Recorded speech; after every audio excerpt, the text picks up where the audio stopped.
Hi there! Ang saya-saya dito. Nandito tayo sa Glasgow, Scotland.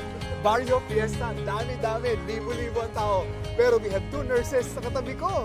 Anong name mo? Geraldine Do. Ikaw? Imelda Ju. Ikaw ngayon, nasubukan mo ng MXT before. Opo, matagal na. Capsule, yung coffee. Pareho. Nagdadala ka here, ha? Opo. But you want to introduce it kay Ma'am Imelda. Opo. Ma'am Imelda is a nurse. Ngayon, nagwo-work siya pero retired na. Pero here, Nursing home. nursing home. So, yung mga may edad na ang tinaalagaan mo. And we don't want na siyempre magkaroon ng sakit tulad ng mga nandun, ano? And that is why gustong introduce sa'yo yung MX3. At saka wala kang maintenance, right? So, yan ang maganda sa'yo, yung ating MX3 capsule, 500 mg. Alam mo, you can take it as your vitamin. Di ba nagba-vitamin ka? Yes. Ang kagandahan ng MX3 capsule natin, natural. Okay. At saka, Filipino. Oh, Tama, di ba? Pilipino nga. Support the Support Filipino. natin. Yes. Thank you! Thank you, Thank you, MX3!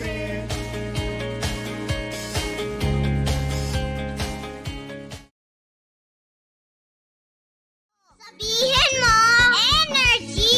Sa bahay, opisina, kotse, taxi at jeep. What? Tricycle, FX, bus na masikip. Palengke, internet, plaza, karinderya. Energy FM, nagbibigay saya. Huwag mong sabihin radyo, sabihin mo energy. Pangga, energy kaibigan mo. Pangga, energy ang numero uno. Agad tumalo na at isigaw. Sabihin mo, energy! Huwag mong sabihin radyo, sabihin mo energy. Lihim ng liham. Ang pinakamakulit na girlfriend mo sa balat ng radyo. Isang magandang morning sa inyong lahat! Ako pa rin po nag-iisang girlfriend mo sa radio. My name is Lindsay. Makulit pero may puso, handang makinig sa mga kwento mo. Alam mo, feeling ko kailangan mo na siyang iwan kasi it doesn't make sense. Ang kwento sa lihim ng liham. Mahal kong Lindsay. Magandang araw po sa inyong lahat. At sa lahat po ng nakikinig dito sa Lihim ng Liham. By the way, my name is Yesha. Pangga, sa tingin niyo po ba mali na nagpakasal ako sa asawa ko kahit na alam ko na matagal na siyang may ibang nilalandi? Hindi ko alam kung valid yung reason na to pero eto na yun.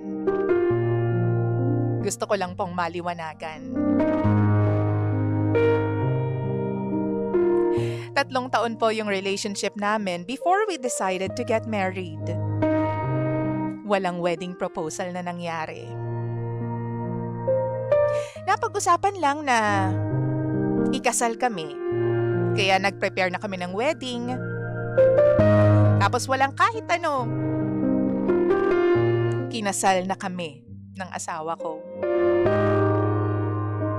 But in the middle of the preparation, Pangga, dun ko lang nalaman na napakarami pala niyang hinaharot na babae. Kaibigan, office mates, dating application, even pinsan ko. Kasama dun.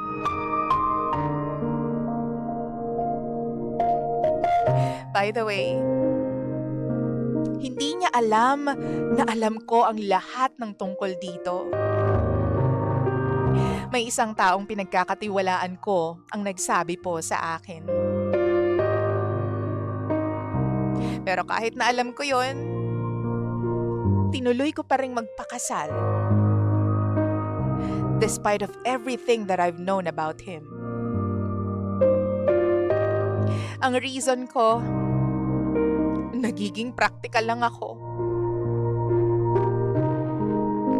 Kailangan ko ng susuporta sa akin financially.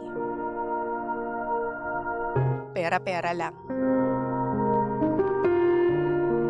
Meron po akong medical condition na grabe po ang mahal ng gamutan. In fairness naman sa mister ko, kahit ganun siya, siya po ang sumasalo sa mga gastusin ko. Kahit lumobo na po ang gastos niya, nag-insist pa rin siya at nagpumilit siya na magpakasal kaming dalawa.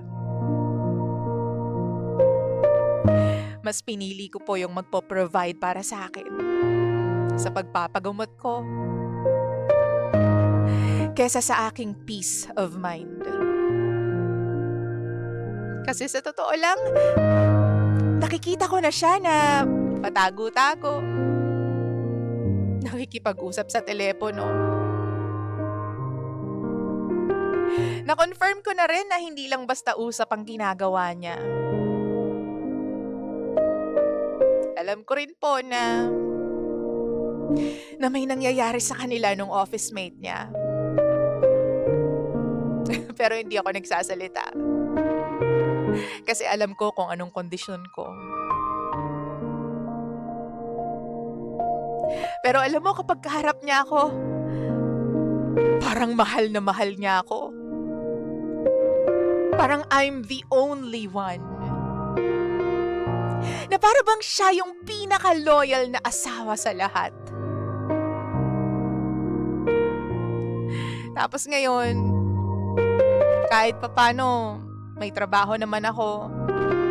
Pero parang sobrang liit po ng sahod ko dahil nga sa kondisyon ko. Dahil sa sakit ko. Alam ko na pagdating ng panahon, hindi malayo sa ngayon, magre-resign na rin ako.